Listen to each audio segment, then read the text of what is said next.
Sir सफ़र बहुत challenging रहा है क्योंकि मैंने आपको बताया कि मैं बिल्कुल अनअवेयर था और मुझे तो पता भी नहीं था कि गाय का देखभाल कैसे करनी चाहिए, इनको क्या चारा डालना चाहिए।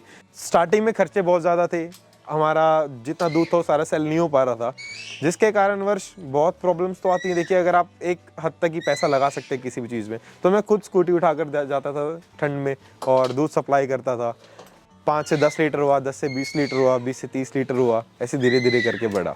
जब वो अच्छे से मिक्स हो जाता है, उसको हम इस वॉल को खोलने के इसके अंदर हम डाल देते हैं। तो इसके अंदर फिर केमिकल चेंजेस होते हैं, जिस हर जगह चटाइयाँ हैं, जैसे शाम को ठंड बढ़ती है चटाइयों को हम डाउन कर देते हैं। सब आपने डाला, ये अंदर का सारा पूरा कवर हो जाता है। अभी देखने में सारा खुला लगता है, पर शाम के टाइम में ही सारा अंदर से कवर हो जाता है। छोटे से कमरे से हमने स्टार्ट किया था और शायद से वो 400-500 गज में ही जगह थी और आज एक पूरे 1 एकड़ में हमारा फार्म हाउस है।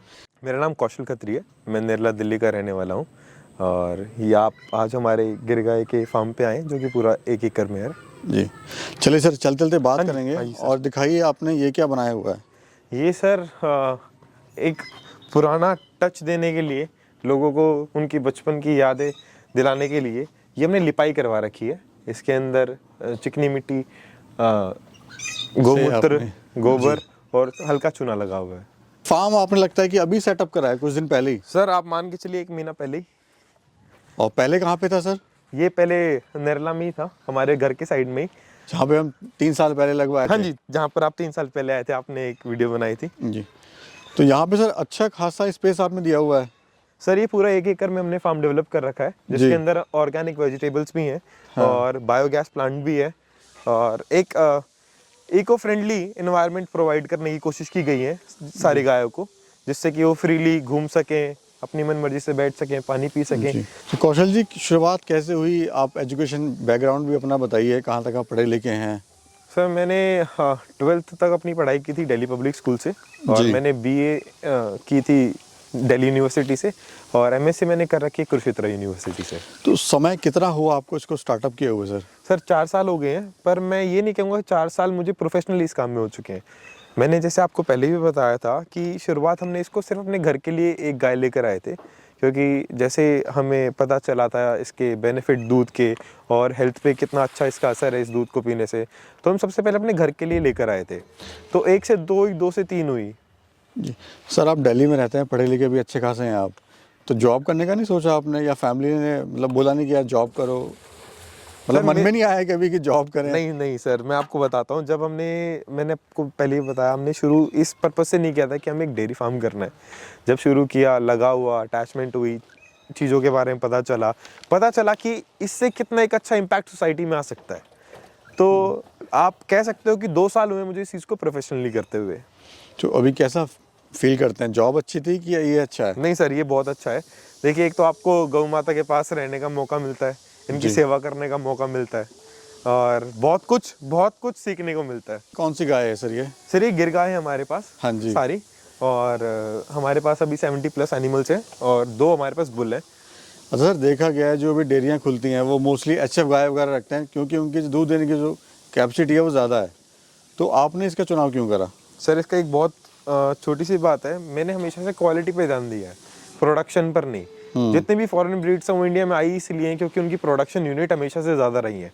पर अगर आप हेल्थ की बात करें और जो सही दूध होता है, जिसको दूध बोल सकते हैं, वो हमेशा से हमारी इंडियन ब्रीड में रहा है और एक इंडियन ब्रीडों में एक ब्रीड ये गिर गाय है। कितनी कैपेसिटी है सर? सर देखिए, ये मिल्क कैपेसिटी इनकी हमेशा से कम रही है, 10 से 11 लीटर ही रहती है। तो सर अभी तक की सफ़र की बात करें तो कैसा आपका सफ़र रहा अभी तक? सर सफ़र बहुत चैलेंजिंग रहा है क्योंकि मैंने आपको बताया कि मैं बिल्कुल अनअवेयर था और मुझे तो पता भी नहीं था कि गाय का देखभाल कैसे करनी चाहिए, इनको क्या चारा डालना चाहिए, इनकी क्या बेसिक रिक्वायरमेंट्स रहती है। पर जैसे जैसे मुझे चीज़ों को समझ में आया, हर एक कदम के साथ कुछ ना कुछ नई नई कठिनाइयाँ आई ज़रूर है, पर हमने सक्सेसफुली इनको। हमें पता लगा सर आप जो है शुरुआत में खुद दूध देने जाते थे। हाँ जी सर, देखिए स्टार्ट हम खुद, वो भी सर थोड़ा बताइए। हाँ जी, आप हाँ आज जी, जो हाँ जी, दर्शक हाँ जी। देख रहे हैं, मैंने जैसे बताया 2 साल पहले हमने इसको थोड़ा प्रोफेशनली करने की कोशिश की, हमने एनिमल्स बढ़ाए और आज से 1 साल पहले लगभग हमने इसका दूध की सप्लाई स्टार्ट की थी। अब स्टार्टिंग में खर्चे बहुत ज़्यादा थे, हमारा जितना दूध था वो सारा सेल नहीं हो पा रहा था, जिसके कारणवश बहुत प्रॉब्लम्स तो आती हैं। देखिए, अगर आप एक हद तक ही पैसा लगा सकते हैं किसी भी चीज़ में, तो मैं खुद स्कूटी उठाकर जाता था ठंड में और दूध सप्लाई करता था।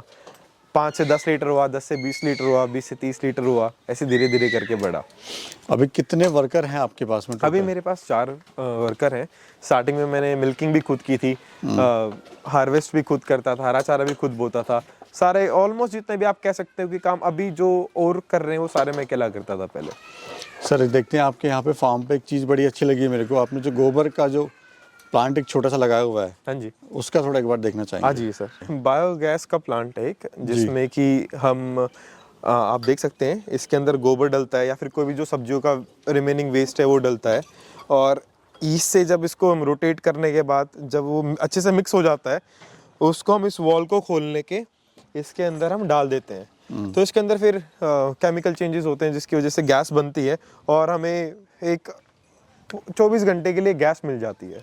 तो इससे भी जो फार्म की कॉस्ट है वो कम हो जाती है। सर इससे फार्म की कॉस्ट में आप ये कह सकते हो कि जितने भी अभी जो हमें सिलेंडर या फिर गैस बाहर से परचेज करनी पड़ रही है वो हमें नहीं करनी पड़ेगी, पर इसका जो मेन मकसद वो ये है कि जो इससे लिक्विड बन के तैयार होगा वो खेती में बहुत मायने रखता है, वो फसल के लिए बहुत अच्छा है।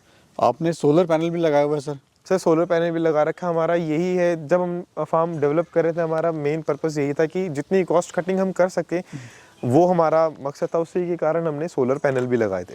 और पीछे जो लैंड छोड़ी है आपने सर, वो क्या है? सर इसमें अभी हरा चारा था, बो रखा था, जो कि हार्वेस्ट कर लिया गया है, और अभी हमारा ये कि थोड़े और लार्ज स्केल पे ऑर्गेनिक वेजिटेबल्स प्रोवाइड करें। अभी इसके अंदर आप अगर देख सकते हो कई जगह गोबर के रिमेनिंग पे हमने इस पूरे में देसी खाद डाली थी और अभी अच्छे से मिक्स कर दिया है। अब इसकी पले करेंगे, पले करने का मतलब ये होता है कि इसमें भी पानी छोड़ देंगे, जब धरती तैयार हो जाएगी फसल बोने के लिए, जब हम इसमें सारे में सब्जियां लगाएंगे। अच्छा सर, मैं देख रहा हूँ आपने इसे काफ़ी पैसा इसमें लगाया हुआ है, हाईटेक आपने बनाया हुआ है, लेकिन जो रूफ है इसकी छत है वो आपने रखी है घास फूस की। सर इसको सरगंडा बोलते हैं, ये इसका मटेरियल से लेके इसको तैयार करने वाले सब अजमेर से आए थे, काफ़ी रिसर्च की थी। अच्छा, स्पेशल कारीगर थे? हाँ जी सर, बिल्कुल स्पेशल कारीगर थे। इसका कारण ये है, इससे क्या होगा ना, सर्दियों में अंदर गर्माइश रहेगी और गर्मियों में अंदर ठंडक रहेगी। ये इको फ्रेंडली है। जैसे मैंने आपको स्टार्टिंग में कहा था, हमारी प्राथमिकता ये है कि गाय को एक अच्छा वातावरण मिले। आप देखो कोई भी गाय अपनी मन मर्जी से घूम सकती है, बैठ सकती है, पानी पी सकती है। तो सस्ता पड़ता है सर उससे, टीन से? नहीं सर, टीन से महंगा पड़ता है। इसकी हमारी कॉस्टिंग आई थी अराउंड 180 के आसपास, और इसकी मेंटेनेंस भी ज़्यादा है टीन शेड से देखा जाए तो। इसके ऊपर एक तरपाल होता है जिसको कि हर 2 साल बाद हमें चेंज करवाना पड़ता है। डेली का मिल्क प्रोडक्शन क्या है सर? सर हमारा अभी 120 लीटर चल रहा है। तो क्या सारा दूध सेल हो जाता है? नहीं सर, सारा दूध हम सेल नहीं करते, हम 100 लीटर ही सेल कर रहे हैं, क्योंकि जैसे मैंने बताया कि हम लस्सी भी प्रोवाइड करवाते हैं और मक्खन और घी भी हमारा घर का ही है, और तो उसके कारण हमें दूध हमेशा बचा के रखना पड़ता है। किस रेट का दूध दे रहे हैं, जो बाकी जो प्रोडक्ट हैं वो किस रेट के आपके हैं? सर हमारा दूध जा रहा है 120 रुपीज़, हमारी लस्सी जा रही है 50 रुपीज़, मक्खन जा रहा है 2500 और हमारा घी जा रहा है 3000। अगर सप्लाई की बात करें तो कहाँ कहाँ पे आप सप्लाई करते हैं सर सर? हमारा दूध सारा नॉर्थ वेस्ट दिल्ली में सप्लाई हो रहा है, मेनली रोहिणी हो गया और आपका डेरे वाला टाउन, आदर्श नगर, उस साइड। तो प्रॉफिट सर कितना ले लेते हैं आप? सर हमारा प्रॉफिट मार्जिन कम है, हमारा इसमें 35% के अराउंड रहता है।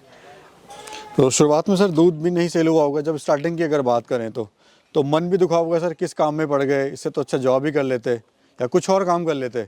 तो उस टाइम सर क्या चल रहा था मन में? सर शुरुआत में तो मुझे इतनी ज़्यादा नॉलेज नहीं थी गायों के लिए, गायों के बारे में, और दूध भी नहीं बिक रहा था, ये बात बिल्कुल सच है। और उसका कारण ये था लोगों के अंदर अवेयरनेस, लोगों को पता ही नहीं था कि A1 टाइप का और A2 टाइप का भी मिल्क होता है, गायों में भी डिफरेंस होता है, अलग अलग तरह की गाय भी होती हैं। अब जैसे कि आप देख सकते हो, जो हमें एक किसी को भी गाय बोलोगे तो उसके दिमाग में छवि आती है जर्सी गाय की या फिर HF गाय की। आप देख सकते हो इनका इनका कलर ये बिल्कुल अलग है उनसे। ये अपनी इंडियन ब्रीड है, गिर गाय है, और ये हमारा नंदी है। और इसको ये भी गिर गाय में भी अलग अलग ब्रीड्स होती है। जैसे सोन कपिला में आता है, सोन कपिला का मतलब ये है कि इसके पूरे शरीर में कहीं पर भी कुछ भी काला स्पॉट नहीं होगा, और जैसे आप इसका नाक देख सकते हो, ये भी गोल्डन कलर का है, औरों को देखोगे उनके मुकाबले। ये ब्लैक है? हाँ जी, इसका इन सबका ब्लैक रहता है, इसका गोल्डन है, इसलिए इसको सोन कपिला बोलते हैं जी। तो ये इसकी पहचान है? ये इसकी पहचान है। इसकी आंखें होगी, इसके खुर हो गए, या इसकी पूंछ के बाल का कलर हो गया, वो सब अपना गोल्डन शेड में आएगा। एरिया कितना है सर आपका ये? सर हमारा पूरे फार्म का एरिया 1 एकड़ है। लागत क्या आई इसको बनाने में? सर लगभग आप मान के चलिए 30 लाख के आसपास। पर गाय की क्या कॉस्ट है सर, अगर बात करें तो हम? सर 85,000 के आसपास गाय की कॉस्ट आती है, और डिपेंड करता है उसकी मिल्क कैपेसिटी के ऊपर, उसकी हेल्थ के ऊपर, हर एक चीज़ के ऊपर। तो सर इनकी फीड मैनेजमेंट की बात करें तो हरे चारे में क्या दे रहे हैं और सूखे चारे में क्या दे रहे हैं? सर अभी हरे चारे में हमारे पास जई है जी। और सूखे चारे में हमारे पास पराल है। तो कितने कितने टाइम देते हैं और क्या शेड्यूल है इसका सर देने का? दो बार ही इनको फीड दिया जाता है, एक सुबह के टाइम पे मिल्किंग से पहले और एक शाम को मिल्किंग से पहले। और टाइमिंग क्या है मिल्किंग का सर? सर 4 बजे हम सुबह मिल्किंग करते हैं और शाम को भी 4 बजे ही करते हैं। अच्छा सर, पर कॉस्ट क्या आती है गाय को, फीड की क्या कॉस्ट आती है पर डे की? सर देखिए, गाय दूध देने वालियों की ज़्यादा आती है, जो नहीं दे रही उनकी कम आती है, पर अगर मैं आपको एवरेज बताऊं तो 400 रुपीज़ के अराउंड आती है। बच्चों की देखभाल कैसे करते हैं सर? सर बच्चों के लिए स्पेशल फीड फॉर्मुलेशन है हमारी, जो कि हम उसे के उनको देते हैं। टाइम टू टाइम डीवॉर्मिंग रहती है। जब बच्चे की स्टार्टिंग स्टेज में उनकी ग्रोथ के लिए उनको एक हमेशा सेपरेट न्यूट्रिशन वैल्यू दी जाती है, और उनको उनकी माँ का दूध हमेशा हम पिलाते ही पिलाते हैं। ब्रीडिंग कैसे कराते हैं सर? सर नेचुरली हमारे यहाँ पे ब्रीडिंग होती है। जी, खुद का अपना? हाँ, हमारे पास 2 बुल हैं। एक तो मैंने जैसे अभी आपको दिखाया था पीछे, सोन कपिला जो था, और एक हमारे स्टार्टिंग से ही हमारे फार्म पर है। तो सर एक बड़ी समस्या आती है कि सर्दी गर्मी से बचाना थोड़ा मुश्किल होता है गायों को, तो आपने क्या क्या प्रबंध यहाँ पे किए हुए हैं? सर सबसे पहले जैसे मैंने आपको बताया, जो हमने ये एक्स्ट्रा स्पेंड किया है सरगंडे पे, यही एक सबसे इम्पोर्टेंट है। आप इसमें सर्दी में अंदर गर्म रहता है और गर्मी में अंदर ठंडक देता है। नीचे इसमें बालू रेती हमने फैला रखी है, जो मिट्टी है ये बालू रेती इसको बोलते हैं। ये क्या करती है ना, ये सर्दी में ये भी गर्म रहती है और गर्मियों में ये भी ठंडक देती है। तो अभी सर और आप देख सकते हो चटाई, हर जगह चटाइयाँ हैं। जैसे शाम को ठंड बढ़ती है, चटाइयों को हम डाउन कर देते हैं। ये सब आपने डाला ये अंदर का सारा पूरा कवर हो जाता है। अभी देखने में सारा खुला लगता है, पर शाम के टाइम में ही सारा अंदर से कवर हो जाता है और अंदर एक काफी अच्छा वार्म टेम्परेचर मिल जाता है। सर क्यों जो फार्म है देसी गाय के वो फेल हो जाते हैं सर? सर सबसे बड़ा कारण है पेशेंस। देखिए, अब सब लोगों को ये लगता है कि क्वांटिटी डिपेंड करती है, बट क्वांटिटी डिपेंड नहीं करती है, क्वालिटी डिपेंड करती है। स्टार्टिंग से हमने जितने भी लोगों ने हमें स्टार्टिंग में सपोर्ट किया, जिन्होंने हमें से दूध लिया, वो आज भी हमसे दूध ले रहे हैं। 4 साल हो चुके हैं। अगर आप अपनी क्वालिटी पे ध्यान दोगे तो सर आप सक्सेस कर जाओगे, बट अगर आप उसमें कोई भी मिलावट करोगे या आप क्वांटिटी के लिए आप फॉरेन ब्रीड्स पे चले जाओगे, तो उसमें सक्सेस फिर पाना बड़ा मुश्किल हो जाता है। तो ये है कि अभी आप चला रहे हैं सक्सेसफुली और उसको ऐसे ही, क्योंकि रिस्पांस काफ़ी अच्छा है आपके कस्टमर्स का। हाँ जी सर, हमारे कस्टमर का स्टार्टिंग से ही रिस्पांस बहुत अच्छा रहा है जी। और हमारे इनफैक्ट अभी आज तक हमने कोई भी एडवर्टीजमेंट ही नहीं किया। हमारी ऑर्गेनिक मार्केटिंग हुई है, किसी एक ने किसी दूसरे को रेफर किया है, दूसरे ने कभी तीसरे को रेफर किया, हमेशा से ऐसे ही हमारा दूध बढ़ा है। माउथ टू माउथ हुआ है? हाँ जी सर, माउथ टू माउथ तो बिल्कुल ऑर्गेनिक एडवर्टीजमेंट हुआ है। बेस्ट ऑफ लक, मेरी शुभकामनाएं आपके साथ हैं। आप ऐसे ही ग्रो करें। आपने एक गाय से शुरुआत करी थी, आज 70+ हैं। हाँ जी सर, बहुत अच्छे और बहुत मेहनत भी आप यहाँ पे कर रहे हैं। हाँ जी सर। आप जैसे मैं हमसे पिछली बार आके जुड़े थे, जब आपने देखा था कि उस छोटे से कमरे से हमने स्टार्ट किया था और शायद से वो 400-500 गज में ही जगह थी, और आज एक पूरे 1 एकड़ में हमारा फार्म हाउस है। तो दोस्तों वो वीडियो जो थी पुरानी, आज से 2.5-3 साल पहले, उसका लिंक भी मैं डिस्क्रिप्शन में डाल दूंगा, आप वहाँ से देख सकते हैं सर पहले कहाँ थे और आज कहाँ पहुँच गए हैं। चलिए सर, बहुत बहुत धन्यवाद। Thank you so much. Thank you sir.